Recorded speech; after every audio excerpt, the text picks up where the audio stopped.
Niyanig ng magnitude 4.5 na lindol ang Baguio City kahapon ng hapon. Naramdaman ang intensity ng lindol hanggang sa La Union at Pangasinan. Si Jezreel Kate Lapizar sa detalye. Ito ang CCTV footage ng isang gusali sa Baguio City. Sa ulat ng DOST PHIVOX na itala ang Intensity 5 sa Baguio City, Benguet, Intensity 4 sa Aringay, La Union, Intensity 3 sa Sison, Pangasinan, Intensity 2 sa Urdaneta City, Pangasinan at Intensity 1 sa Cuyapo at Lingayen, Pangasinan. Naitala ang sentro ng lindol sa Pugo, La Union.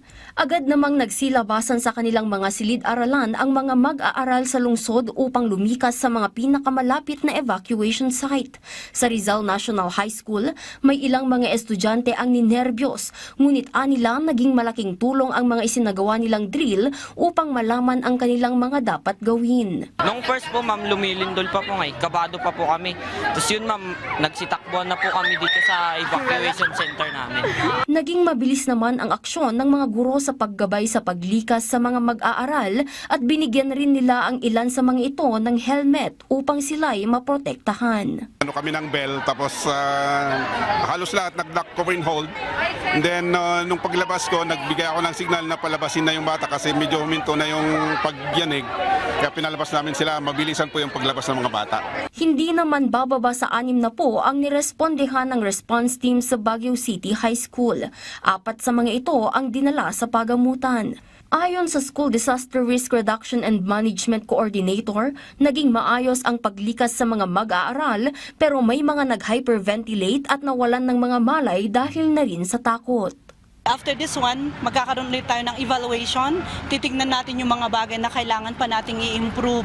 So every now and then, we have to sit down together and see what needs to be improved. And then ang nakita ko kanina, kailangan natin is to give more trainings kasi nakakatulong pa na yun. Ayon naman sa Baguio City Emergency Medical Services, hanga ang mga ito sa mga mag-aaral na nagamit ang basic first aid at basic life support para tumulong sa mga kapwa nila. Maganda yung practice ng City High kung paano nila minanage yung mga estudyante. Yung hindi ninervyos yung mga magmamanage sa kanila.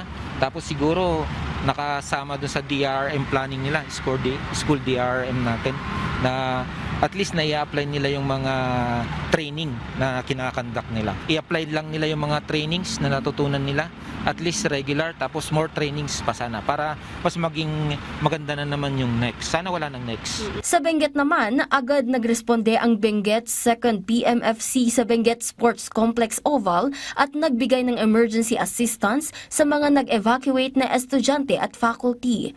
Itinayo ang triage area sa mga makeshift tents para sa first aid ng mga na-distress at nasugatang estudyante. Jezreel Kate Lapizar para sa Bayan.